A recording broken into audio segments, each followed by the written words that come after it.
अत्री जी का भी मैं इस पर क्विक रिएक्शन ले लूं, फिर अनिला सिंह जी से और ममता जी से एक साथ इस पर काउंटर रिएक्शन लूंगी। लेकिन अनुज अत्री जी, आज सीधा अटैक किया है प्रधानमंत्री नरेंद्र मोदी ने। कांग्रेस का शाही परिवार किस तरह से घोर महिला विरोधी है, सीधा अटैक किया है। मतलब सीधे अटैक का मतलब आप समझ रहे हैं, उपचुनाव भी है, नुकसान हो जाएगा आपको इस सीधा अटैक से, इस सीधे प्रहार से।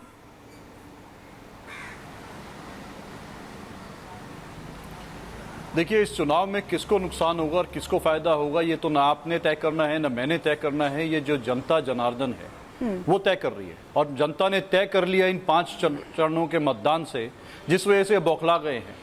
आज सारा दिन इनके नेताओं के भाषण आप उठा करके देख लीजिए, शीर्ष नेतृत्व से लेकर के और तमाम इनके बड़े बड़े नेता जो मंत्री पदों पर बैठे हैं, प्रधानमंत्री जी खुद जो हैं, आज ये क्यों नहीं इनकी हिम्मत होती कि अपनी सरकार की उपलब्धियों के बारे में बात करें। आज ये बोलते हैं कितनी शर्म आई सुन करके और बहुत पीड़ा भी सुन करके, कहते हैं कि कांग्रेस आएगी तो मंदिर में ताले लगा देगी।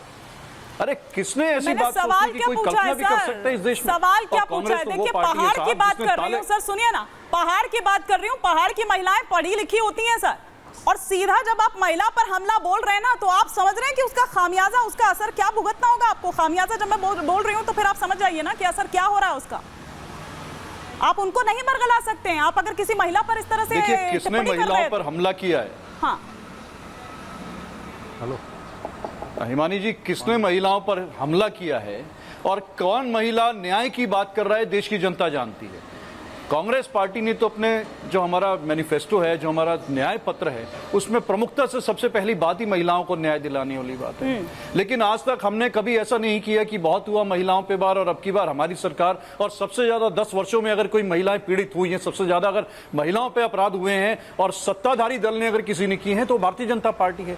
उदाहरण गिनाने की आवश्यकता नहीं है, और उनकी पीठ पे पीठ थपथपाने का काम भारतीय जनता पार्टी के शीर्ष नेताओं ने किया है। चाहे आप दिल्ली में किसानों की बात कर लीजिए, महिला पहलवानों की बात कर लीजिए, जो हमारा देश का गौरव है, उनके साथ किस तरह से अभद्रता का काम किया है। आप उसी को ही जाकर के वहां से चुनाव की टिकट भी दे देते हैं, अपने साथ पार्लियामेंट में भी बिठाते हैं। चाहे आप उन्नाव की बात कर लीजिए, चाहे आप हाथरस की महिला की बात कर लीजिए, वो हिंदू लड़की थी जिसको आधी रात को 2 बजे उत्तर प्रदेश की सरकार की पुलिस, भाजपा की सरकार की पुलिस जला देती है। ये कौन सी आप महिला का सम्मान करते हैं कि एक गर्भवती महिला को, जो बिल्किस बानो है, उसको, जो रेपिस्ट को जो आप जो है सम्मान सहित जेल से रिहा कर देते हैं, जिनको उम्र कैद की सजा होती है। ये कौन सा महिलाओं को सम्मान करते हैं कि आप जाकर के जाते हैं, जो बलात्कारी हैं उनको जाकर के भारतीय जनता पार्टी, मैं एक बार जवाब ले लेती हूँ अनिला सिंह जी से इस पर, एक बार अनिला सिंह जी से इस पर क्विक रिएक्शन ले लेती हूँ। ठीक है, एक बार अनिला सिंह जी से इस पर क्विक रिएक्शन। मेरी सबको राम राम। और यहाँ पर मैं सुन रही थी अत्रे साहब क्या कह रहे थे, भाटी साहब क्या कह रहे थे। वो तो शर्म तो आ नहीं रही होगी ना। ये वो राजनीतिक दल है, बिल्कुल हाल फिलहाल का, बिल्कुल ताजा, बिल्कुल फ्रेश, मार्केट में बिल्कुल फ्रेश। उदाहरण दूं, दोनों के दोनों ऐसे नेता के साथ मंच को शेयर कर रहे हैं, साझा कर रहे हैं, जिसके घर में एक मेंबर ऑफ पार्लियामेंट, जो अरविंद केजरीवाल जी की पार्टी की आंखों की तारा हुआ करती थी, ठीक है, स्वाति मालिवाल, उसके असॉल्ट हुआ, उनके पीए ने असॉल्ट किया। पीए अभी जेल के अंदर है, परंतु उसी पीए को लेकर घूम रहे थे केजरीवाल और कह रहे थे नहीं कुछ नहीं हुआ, सारी की सारी गलती मालिवाल जी के ऊपर डाल रहे थे कि वो लोग हैं जो महिलाओं के सम्मान की बात करते हैं। भाटी साहब, वैसे तो आप बच्चा जानता है कि आपकी पार्टी के जो एक बार भाटी जी कौन है? अध्यक्ष थे, संस्थापक थे, मुलायम जी, उनकी क्या सोच थी। महिलाएं जो हैं उत्तर प्रदेश में कितनी सुरक्षित रहती थी साहब, चाहे वो मुलायम सिंह यादव जी की सरकार रही हो या अखिलेश यादव जी की सरकार रही हो। जब महिलाओं की बात होती है, ले देकर एक ही महिला का सम्मान होते हुए दिखाई देता है, वो है अखिलेश यादव जी की धर्मपत्नी।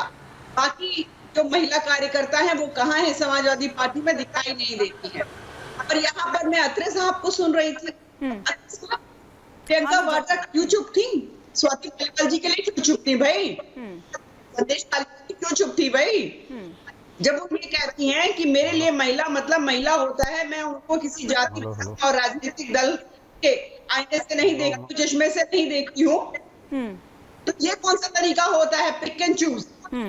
आप लोग महिलाओं के सम्मान की बात करते हैं, कांग्रेस किस मुंह से करती है? 1947 से लेकर आज तक जहां जहां आपकी सरकार रही है, महिलाओं का बहुत सम्मान हो रहा है क्या? जब जब दंगे हुए सबसे पहले कौन टारगेट किया जाता है? महिलाओं को टारगेट किया जाता है। तो आपके नेताओं ने जो ये कहते हुए सुनाई देते हैं कि भैया हमारे राज्य में, मैं गहलोत साहब की बात कर रही हूँ, इसके ज्यादा बलात्कार होते हैं क्योंकि यहाँ मर्द तो मर्द है। कहता है अगर बलात्कार को ठीक है, मैं एक बार क्विक रिएक्शन ले लेती हूँ, लेकिन एक बार अपने मैं कंट्रोल रूम को कहूंगी कि एक बार अनिला जी का ऑडियो भी देख लिया जाए क्योंकि लेवल बहुत अप डाउन जा रहा है। लेकिन भाटी जी क्विक रिएक्शन, फिर ममता जी का रुख करूंगी। मैं केवल इतना कहना चाहूँगा कि बहन अनिला सिंह ने सवाल उठाया कि समाजवादी पार्टी में महिलाओं को कितना सम्मान है। हम उत्तर प्रदेश में 62 सीटों पर चुनाव लड़ रहे हैं। हमने 11 महिलाओं को टिकट दिए हैं 62 सीटों में। भारतीय जनता पार्टी 75 सीटों पर चुनाव लड़ रही है, केवल 4 महिलाओं को, 4 या 5 को उन्होंने टिकट दिए हैं। तो किस पार्टी में महिला का ज़्यादा सम्मान है ये तो सामने दिखाई दे रहा है। प्रत्यक्ष के लिए प्रमाण की क्या आवश्यकता है? एक टिप्पणी आपने की कि पहाड़ की महिलाओं को मैं नतमस्तक होकर प्रणाम करता हूँ। बहुत मेहनती भी होती हैं और बहुत पढ़ी लिखी होती भी होती हैं, पुरुषों से ज्यादा वोट करती हैं। एक पहाड़ी महिला हमारे स्टूडियो में बैठी हुई है और बहुत जागरूक होती हैं। हाँ, बिल्कुल मैं सहमत हूँ आपकी बात से। विशेष तौर पर वैसे महिलाएं सभी सम्मानित हैं और सभी जगह की महिलाएं, परिवार महिलाएं चलाती हैं, लेकिन पहाड़ की महिलाएं विशेष मेहनती, परिश्रमी और संस्कृति से मतलब संपन्न होती हैं, बहुत कल्चरल होती हैं, बहुत पढ़ी लिखी ज़्यादा ना भी हों लेकिन साहित्य और संस्कृति के प्रति बहुत समझ रखती हैं। मैंने देखा है नजदीक से। लेकिन मैं यहाँ पर ममता जी, क्योंकि आज जब पीएम पहुंचते हैं, पीएम के जहन में रहती है ये बात, जब वो जाते हैं वहां पर, क्योंकि देखिए इससे पहले नड्डा जी ने प्रेस कॉन्फ्रेंस की या जो भी लोग आए उन्होंने जवाब उसका दिया नहीं दिया वो एक अलग बात है, लेकिन पीएम के जहन में थी ये बात। और जब वो वहां पर पहुंचते हैं तो वो सबसे पहले इसका जिक्र करते हैं जब मंडी में पहुंचते हैं, लेकिन वहीं दूसरी तरफ नाहन में वो मां भारती का भी जिक्र करते हैं। जी हिमानी जी धन्यवाद बहुत बहुत। और इस स्टूडियो में एक पहाड़ी नहीं 2 पहाड़ी महिलाएं हैं जो अपने काम में, अपने क्षेत्र में अपना परचम लहरा रही हैं। और आपने बिल्कुल सही बोला कि पहाड़ की महिलाएं, पहाड़ का जो व्यक्ति है वो बड़ा सरल होता है, बड़ा सहज होता है, बहुत जल्दी विश्वास भी कर जाते हैं। और महिलाएं तो बहुत मेहनती होती हैं, स्वाभिमानी होती हैं। धन्यवाद राजकुमार भाई, आप इस बात को मानते हैं, उसके लिए बहुत बहुत धन्यवाद।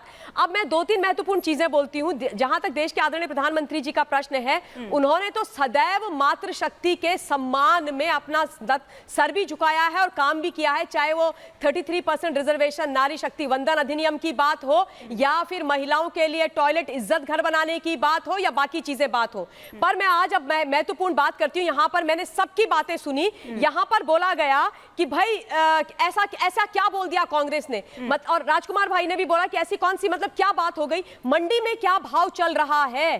कंगना रनौत के लिए यह बोला गया मंडी में क्या भाव चल रहा है। एक महिला के बारे में आपने क्या बोला, आप उसको क्या बुला रहे हो? और किसने बोला?